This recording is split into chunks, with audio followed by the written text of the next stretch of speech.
Later this year, Apollo 17 astronaut and geologist Jack Schmitt will mark 45 years since his first steps on the moon in December 1972. Those footprints left an impression on both the moon and on Schmitt.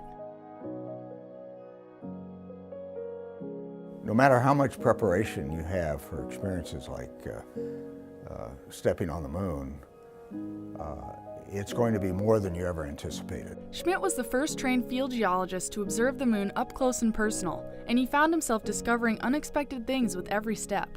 Every rock that we examined had something new that I didn't expect, and surprises is what geologists like. That's why you're exploring, is to see the things that nobody's ever seen before.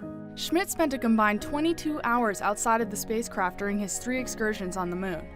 Before his own trip, Schmitt trained other Apollo astronauts, sharing with them his in-depth knowledge of fieldwork.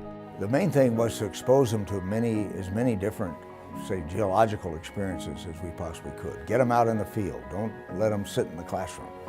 He treated training scenarios on Earth the same way he would if they were on the moon, including simulated equipment, backpacks, and cameras strapped to the front of spacesuits. Astronauts could then focus on what differences in the rocks they were seeing and what rock samples were best to collect, essentially giving them the fundamental field geological experiences that they needed to succeed.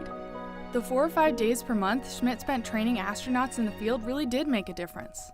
The quality and diversity of the Apollo sample collection, independent of Apollo 17, where you had an experienced geologist, the quality and diversity of that sample collection is just remarkable.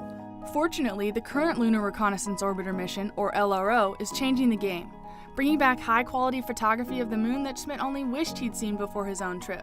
The Lunar Reconnaissance Orbiter program now has provided us with a much, much higher resolution suite of photographs for any future astronauts. What we learned from the Apollo missions helped lay the groundwork for LRO, and LRO will help guide future explorers.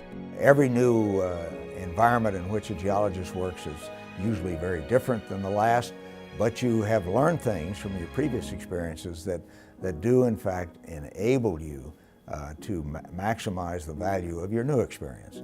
Schmitt has his fingers crossed for future moon exploration, a landscape he considers holds answers to many questions about the early solar system. You can hear people talk about it, but you can't absorb it until you're there.